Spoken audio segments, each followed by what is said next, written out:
አሁን አድርጊ ምን አንድ የመጨረሻ ነገር ታደርጋለሽ። አይ ምትይ ከሆነ ግን ይሄን ቢሏ እንጂ ነው የምሰካው። እንደባለፈው አስፈራርቼ የምትወሽ እንዳይመስልሽ።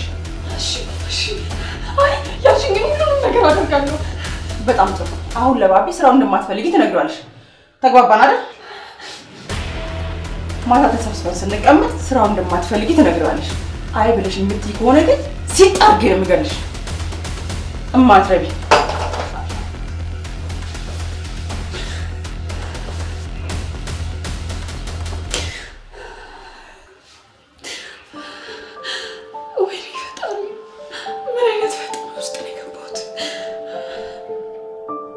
ህይወት ያብራል ልትሰራ ተስማምታለች እና በጣም ደስ ብሎኛል።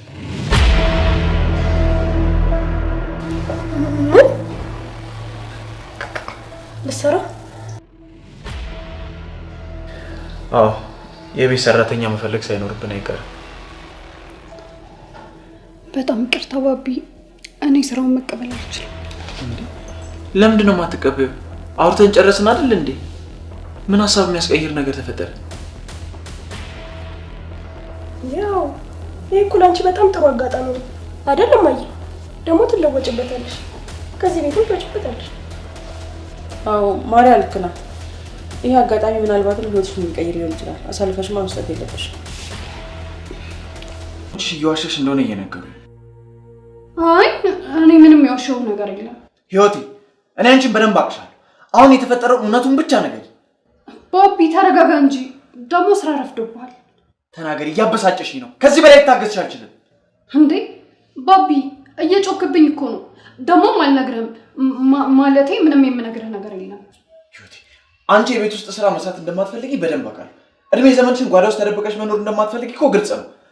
የሆነ ያስገደደሽ አካል ከሌለ በስተቀር እውነቱን ንገሪ። በቃ ተውኝ ባቢ። እኔ በእናንተ ቤተሰብ መሀል መግባትና የጸባችሁ መንስኤ መሆን አልፈልግም። በጣም ጥሩ። ስለዚህ አስገድደውሽ ነው እንጂ አንቺ ትፈልጊ ነበር አይደል? አይ እንደሱ አይደለም። ሰላም ጤና ይስጥልኝ ወደ ቻናል ቤተሰቦች እንዴት ናችሁልኝ? እንኳን ወደ ሰብለይቱ በሰላም መጣችሁ። ህይወቴ ድራማ እንግዲህ ተቋርጦ ለብዙ ጊዜ ቆይተው ነበረ። አሁን ላይ ተመልሰዋል ማለት ነው። በጣም ጅማሬው ደስ የሚል በጣም የምንወዳቸው ሰላምዬ 100 ሺህ ላይ የምትሰራው ሰላምና ኪራ ነበሩ እንግዲህ እዚህ ድራማ ላይ አብረው የሚተውኑት እና ጽናት ድራማ ላይ እንግዲህ ፍቅረኛሞቹ ነው እስከ ማበር ድረስ የደረሰችለት ኪራ ማለት ነው። በሌላ ድራማ ሁለቱ መተዋል። ነገር ግን ክፍል 4ን ካሳዩን በኋላ ከወራቶች በላይ የሚሆን ጊዜ ጠፍተው ነበረ። አሁን ላይ እንግዲህ በክፍል 5 ተመልሰው መተዋል። ያው ትንሽ ስለቆየ ታሪኩ እንግዲህ እኛም እየረሳ ነው እያለ ነበር የመጡት ማለት ነው። እንግዲህ ሰላምዬና ኪራ ማለት ነው ያሁኑ ባቢ እና ህይወቴ ሆነው ነው የሚሰሩት ማለት ነው። እሷ ህይወቴ ነው ስሟ እና እንግዲህ ህይወቴና ባቢ አብረው የተማሩ ናቸው። የድሮ ፍቅረኛሞቹ ነው ይኖሩ ነበረ። በመጨረሻ ግን እሷ ወደ ውጭ ሀገር ለትምህርት ብላ ትለየዋለች።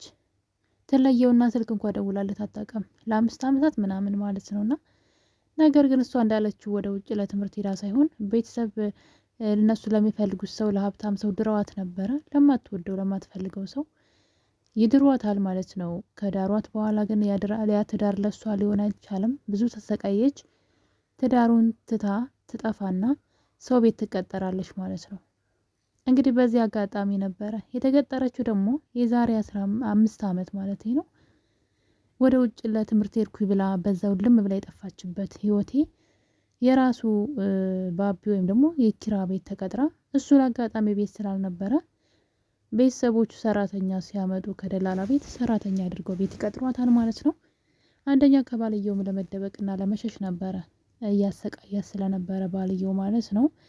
እናም በዚህ ሁኔታ ያለች እዛ ቤት እዚህ ቀደም በፍቅር እያሉ ከባቢ ጋር የሰጠችው ስጦታ ኩባያ ነበር፣ የሻይ መጠጫና እሱን ኩባያ እንግዲህ እሷ ስጦታ ከሰጠችው ጊዜ ጀምሮ እሷን በመጠበቅና እሷን በመናፈቅ ያን ኩባያ እንደ ነፍሱ ነው የሚወደው። እሷ ግን የገባች ቀን ነበር ኩባያውን የሰበረችው፣ እሷ ጊፍት አድርጋ የሰጠችውን ማለት ነው። ከዛ ግን እናትና ልጅ እንጀራ እናቱና እህቱ ማለት ነው ሊገሏት ይህን ኩባያ የፍቅረኛው ነውና በዚህ ኩባያ አይደራደርም ሲመጣ ይገልሻል ብለው ያስፈራሯታል። እሷም ግራ ገብቷት ይህ ኩባያ እኮ እኔ ጋርም አለ አለች። ምክንያቱም እሱም ለሷ ሰጥቷት ነበር ተመሳሳይ ካፕ ማለት ነው። እና ይህ ኩባያ እኔ ጋር አለ እንዴት አንድ አይነት ሊሆን ይችላል? ደግሞ የእሱም የፍቅረኛው ስጦታ ነው እንዴት ሊሆን ይችላል? ብላ ግራ በመጋባት እዛ ቤት ትቆያለች ማለት ነው። እሱ ከሄደበት ከስራ ከፊልድ ተመልሶ ወደ ቤት ሲመጣ ህይወቴን ያቺ የ5 ዓመት ሲናፍቃት የነበረችው የስኒው ባለቤት ማለት ነው ቤቱ ሰራተኛ ሆና ያገኛታል። እና እንግዲህ እሱ ለ5 ዓመት ስጠብቅሽ አንቺ ግን ለትምህርት እንደሄድሽ በውጭ ትተሽኝ በዛው ቀረሽ ብሎ እና ደግሞ እዛ ቤት እንዴት ተቀጥራ እንደገባች ቢጠይቃትም እሷ ግን ስራ ስለምትፈልግና ስራ ስለማትንቅ ነግራው እሱ ግን ስላገኛት ደስተኛ ስለሆነ በዛውም ከዚህ በኋላ እንጋባለን ከመጣች ስጠብቅሽ ነበር የኖርኩት ይላታል። ነገር ግን እሷ በጣም አዝናለሁ ከአንተ ጋር የተለየሁት አንተ እንዳልከው የውጭ እድል መጥቶልኝ ውጭ ሂጄ ሳይሆን ቤተሰቦች ለሚፈልጉ ሰው ድረውኝ እሱ ደግሞ እኔን ያሰቃየኝ ስለነበረ ከእሷ አምልጬ ተደብቄ ነው የምሰራው። ስለዚህ እኔ አግብቻለሁ አዝናለሁ ትለዋለች። እሱ ግን ቢሆንም መቼም አልተውሽም በማለት እንግዲህ እዛ ቤት ደግሞ ሰራተኛ ሆነሽ አትቀጥይም በማለት ነገር ግን ከዛ በፊት እሷ በሌለች ጊዜ ማለት ነው በ5 ዓመታት ውስጥ የተዋወቃት ልጅ ነበረች ወደ ቅርብ ጊዜ ማለት ነው። እሱ ቤት ተቀጥራ ልትመጣ ትንሽ ጊዜ ነው ልዩነቱ። ነገር ግን በስራ ምክንያት የተዋወቃት ሴት ነበረች። እናም ያቺ ሴት እንግዲህ ከሱ ላይ ሙጭኝ ብላ ጭራሽ ህይወቴ የሱ የድሮ ፍቅረኛው ሲጠብቃት የነበረችው እንደሆነች ስታውቅ ጭራሽ እሱን አለቅም ብላ እንግዲህ ህይወቴን ማሰቃየት ትጀምራለች። እሷ ብቻ ሳትሆን እንጀራ እናቱን ብትሆን ህይወቴን ሰራተኛውን እዛ ቤት ስትመጣ ማለት ነው መጀመሪያ ኩባያውን ስትሰብረው በጣም የሚወዳት የፍቅረኛው ስጦታ ነው እንደ ነፍሱ የሚወደው ነው ይገልሻል ብለዋት ነበር። ነገር ግን የስጦታው ባለቤትም እሷ እንደሆነች ሲያውቁና እዛ ቤት ሰራተኛ ስለሆነች እሷን መናቅ ጀመሩ፣ ማሰቃየት ጀመሩ። እሷንም እንዲያገባ አንፈልግም አሉ። እንጀራ እናትየዋ ገንዘቡን ስለምትፈልግ እሷ የምትወዳትን ሴት እንዲያገባ ትፈልጋለች። ነገር ግን እሱ ኃይለኛ ስለሆነና በራሱ ስለሚወስን ይሄን ነገር እንደማይቀበላት ሲጠብቃት የኖረችው ሴት እሷ እንደሆነች ነግራትና እንግዲህ ከሱ ቢሮ አብረው እንድትሰራ ህይወቴን በግድ ያሳምናታል። እሷን በሀሳቡ ትስማማለች። እኔም ይሄን ስራ ፈልገዋለሁ በተማርኩት ስራ ነው በተለይ ካንተ ጋር ሆኜ በጣም ደስ ይለኛል ብላ በሀሳቡ ከተስማማች በኋላ እንጀራ እናትየዋና አሁን ቅርብ ጊዜ የተዋወቃት ፍቅረኛው ማለት ነው በፍጹም ከሱ ጋር እንድትሰሪ አንፈቅድልሽም ያለዛ እንገልሻለን ብለው እንግዲህ እንጀራ እናቱ በቢላ ታስፈራራታለች። እንኳን አብረሽ መስራት ቀና ብለሽ እንዳታዩ ማለት ስታስፈራራት ሀሳቧን ትቀይራለች። ህይወቴ አልችልም ካንተ ጋር መስራት ብላ እሱ ደግሞ የሆነ ነገርማ አለ ዝም ብለሽ ከመሬት ተነስተሽ ከኔ ጋር አልሰራም አትይም መቼም እድሜሽን ሙሉ የቤት ሰራተኛ ውስጥ ሆነሽ ኪችን ውስጥ መኖር አትፈልጊም እርግጠኛ ነኝ በተማርሽው መስራት አለብሽ እኔን ስራ ግዢ ብሎ ቢላትም እሷ ግን በቤተሰብ መካከል ጣልቃ መግባት አልችልም ትለዋለች። በነገራችን ላይ ስንት አይነት አስመሳይ ሰዎች እንዳሉ እኔ የዚህ ዩቲዩብ ላይ የሚተላለፉ ድራማዎች ማለት ነው በቃ ሰዎች በሁሉም ማለት በቃ በሁሉም ቦታ ተንኮል እንዴት ተንኮል መስራት እንዳለብን ነው የሚያስተምሩት። ማለት ክፋትን አብዝተው ያስተምራሉ ሌሎች ነገሮችም እንዳሉ ሆነው ማለት ነውና አሁን እዚህ ጋር አሁን ሴትዋና እንጀራ እናትየዋና እህቱ ማለት ነው አብረው ቁጭ ብለው ህይወቴን ቁጭ ብላ ቡና እያፈላች ነገ ስራ እንጀምራለን ብሎ ሲል አይ አልችልም አለች። ለምን ሴትዋ እንጀራ እናትየዋ በቢላ አስፈራርታታለች። እና አይ አልችልም ስትል እንጀራ እናትየዋና ልጅቷ እህቱ ማለት ነው ለምንድነው ማሰሪው እንዴ ለምንድነው ላንቺም እኮ ህይወትሽ ለነገ ይቀይርልሻል ለምን አሰሪም ጥሩ እኮ ነው እያሉ ልክ ማለት እሷን አስፈራርተው ለብቻዋ ከሱ ፊት ግን ጥሩ ሰው ለመምሰል ለምን አሰሪም ብለው ያጣድፏት ነበር እናትና ልጅ ማለት ነው። ለምን ቤት ይዋለሽ ይላሉ። እና በጣም ከባድ ነው። እኔ የማስመሰል ጥግ ብቻ ከባድ ነው። ነገር ግን እሷን ቢብትለውም ግን ነገሩን እሱ ደርሶበታል። ቤተሰብ እንዳስፈራሯት ስላወቀ እነሱን ሁለተኛ ካጠገቧ እንዳደርሱ በሷ ቀልድ የለም ህይወቴ ናት ህይወት ማለት ህይወቴ ናት ወዮላችሁ ብሎ እናቱንና እንጀራ እናቱንና እህቱን ቢያስጠነቅቃቸውም ከዛ በላይ እሷ ላይ ያደረጉ ሌላ ነገር። እናትየዋና ፍቅረኛ ተብዬው እንግዲህ እሷን ስራ እየሰራች ባለችበት አጋጣሚ ከኋላዋ በመጥበሻ ይመቷታል። እሷም ራሷን ስታ ትወድቃለች። ከዛ ጎትተው ጨለማ ክፍል ውስጥ አስገብተው እንደምታዩት አስረው እያሰቃዩት ይገኛሉ።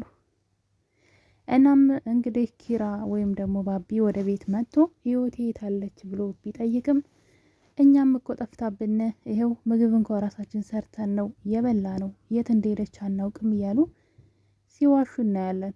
ነገር ግን እዛው ቤት ውስጥ ነው የታገተችው። ቤቱ ትልቅ ስለሆነ ሌላ ክፍል ስላረጓት ነው እንጂ ቤት ውስጥ አግተዋት እያሰቃዩት ይገኛሉ። በዛ ላይ ደግሞ እሷ እዛ ሰው ቤት የተቀጥራ የተቀመጠችው ባሏ እየፈለጋት ነው ሊገላትና ከሱም ለማምለጥ ነበረ። ነገር ግን ከባሏ ምልጣ እዛ ቤት ተደብቃ እየኖረች እንደሆነ የኪራ ወይም ደግሞ የባቢ አዲሷ ፍቅረኛ ተብዬዋ ጓደኛው ስለሷ መረጃ እንዲያገኙላት ሰዎችን ቀጥራ እያስመረመረቻት ነበረ። በመጨረሻም ይሄን መረጃ እንዳገኙ ነገሯት እና በጣም ደስ ብሏታል። እንግዲህ አሳልፈው ለሰውየው ሊሰጧት ይችላሉ። ቀጣይ ለህይወት ራሷ ፈተና የምትሆንባት ነው የሚመስለኝ። ምክንያቱም ከቤት እነሱ ከውጭ ደግሞ ያ ባል ተብዬው እንግዲህ ሳያሰቃዩት አይቀሩም። እና አንዳንዴ ለምን እንደው አላውቅም የሆነ የሚዋደዱ ሰዎች አብረው እንዳይሆኑ በጣም እኔ በጣም ግርም የሚለኝ ነገር ነውና የሚፋቀሩ ሰዎች በፍጹም አብረው አይሆኑም። በፊልም ዓለም ላይ ማለት ነው። ሲሰቃዩ የሆነ መሰናክል መሀላቸው ሲገባ ነው የምናየውና እና የእነሱም እንደዛ ነው የሆነው። እንግዲህ እሷን አሁን ላይ እናትየዋና ፍቅረኛ ተብዬዎቹ እያሰቃዩት ይገኛሉ። በነገራችን ላይ ንብረት በጣም ሀብታም ነው ልጁ። የቤተሰቡን ንብረት ወርሶ ነውና ሴትዋ ደግሞ እንጀራ እናት ነች። ስለዚህ እሷ ንብረቱን ትፈልጋለች። ፍቅረኛ ተብዬዋም እንደዛው ንብረቱን ትፈልጋለች። ህይወቴ ግን ልቡን ነው የምትፈልገው። ስለዚህ ከየትኛውም ነገር የምትጠብቀው ሴት ናት እንጂ እሱን የሆነ ነገር አሳልፋ የምትሰጥ ሴት አይደለችም። ለዛ ነው የተጠላችው። እና እንግዲህ በቀጣይ ክፍል ባቢ ወይም ኪራ ህይወቴ የት እንደታገተች ያገኛት ይሆን ወይስ እነሱ ያነገሩትን አምኖ ዝም ብሎ ይቀመጥ ይሆን? እሷ እንደምታዩት ክላስ ውስጥ አግተው እያሰቃዩት ይገኛሉ። እና የኔ ውድ ቤተሰቦች ህይወቴ ድራማ በጣም ቆንጆ ድራማ ነው። ተከታተሉት። የምንወዳቸው ሰላምዬና ኪራ በአንድ ላይ መተውልናል። በቀጣይ በክፍል 6 እስከምንገናኝ ድረስ ሁላችሁንም ወዳችኋለሁ። ቸር ቆዩልኝ።